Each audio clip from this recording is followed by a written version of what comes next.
That's So so cool. what you guys are doing is you're thinking the same way that these entrepreneurs were, Yeah. but not about reaching lost people, but about how can we take a group of people to take the heaviness off of this digital age that has just swallowed up pastors that aren't equipped and aren't ready and don't know how to deal with. They're not the 500 to 1,000 mega church. They're the small community church that can't keep up with the wave of technology. And how can we come alongside them and bless them? Because they can't afford the $15 to $20 sharp young guy in their office taking care of this.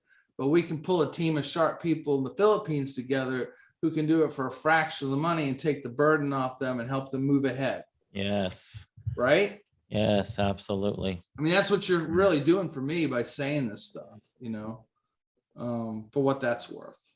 Yeah, because I want to give pastors their time back to do what pastors are supposed to be doing. I don't think you should be writing a bulletin. I don't think you should be writing an email. I don't think you should be sitting at your desk for 12 hours trying to figure out how to edit a video. We should be praying, fasting, and preaching. My pastor used to go to Pastor Ed. He used to have candy in his hand for the children to come shake when he shook their hand. He used to go to hospitals all the time and nursing homes and go to people's houses. Like, that's what my pastor, when I was like 4 or 5.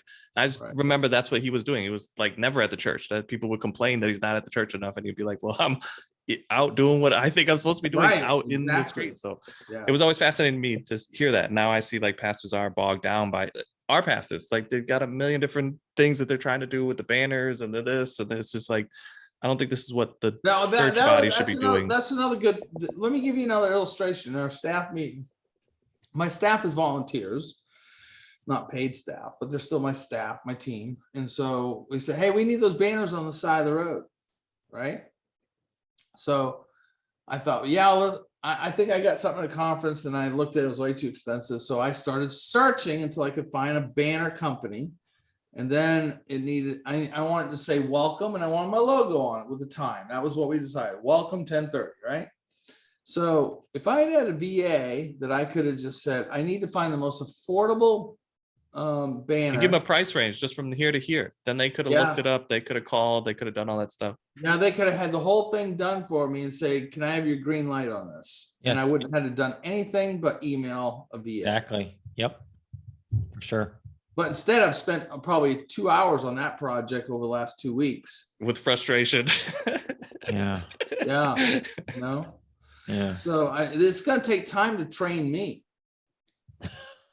I mean, sir, I'm serious about that. Train me. That's why the Facebook group could be very helpful, Stephen, having a group of all the pastors that are the clients in there and having some ongoing training. Like, so as Peter gets along, maybe 2 months down the road, we get on a call with him and record it. And like, he's helping exactly what you just said about the banner. I used to the do other this. pastors. Exactly. And it was so difficult for me to offload this, and I couldn't understand how to, and I took a long time to really relate to my VA. But now I see, if you take the time up front, because this is another thing, even Ryan, you said this to me about Jenny, but it's not just Jenny. That's the only name that's coming to me. But there's a lot of people that just like, I know I need a VA. I want a VA. I just can't figure out how to train the VA to do what I want, understand how to do it. And I always tell those people, like, it takes time. It's not like you hire them, the job is handed off, and you're done forever. It's like, you're hiring a person. They're not a robot. They're going to have a lot of ideas. They're going to have shortcuts. They're going to say, hey, instead of paying me this amount to do this, if I just did this, where I start with the research, I can speedline everything, and then you can take off the job that you like to do. Then that's how you work with them. Because our VAs, we had a large VA team, and it was like the original idea that me and Nathaniel, my brother, started with, to where it was like after 6 months was wildly different. Then a year, it was like, oh, this is a whole different business. This is not what we came into, but our VAs really helped craft this. So that's why I said, like, what you're doing now, if you have SOPs, they can start doing those. If banners is something that you do like once in a blue moon for 2 hours, but doing that type of research and calling to people is something that a VA does all the time. They're going to get very good at it. They're going to know exactly what price you want to pay. They're going to know how to negotiate into whatever you got going on. They're going to know that it's a church and this is how we operate. They're going to pick all that up. Whereas you're a pastor, you have to preach on Sunday. you're not just worried about that banner. You're worried about a billion other things. Right. That banner is not of importance. I think this is definitely a relational thing on the end of somebody here with you guys that's North American Christian, and somebody on the other side. I mean, those two people need to be able to form something. And then once this thing gets cracking and new people come into it, then I think it could take off, you know. Huh. Hopefully I'm the right person that can benefit from and be helpful to it. Yeah, But for I sure. don't know. I mean, I need somebody to tell me, take this off my back. Mm. I mean, Yeah, so maybe it is like you talked about training you. I do think me and Ryan talked about having a little Facebook group of like pastors, and I was like, I don't know how that's really beneficial to, like, if you have a VA, then what else do you need? But I didn't see it from the pastor's point of view of like this. You've probably never had a VA before, so you don't really know like what they can do, what they're capable of doing, or how they do it, or how many hours well, this thing should take. have. But that's why I But said I it think was- maybe you're a good person, because if I'm not a brand new pastor, but I'm brand new to having a VA.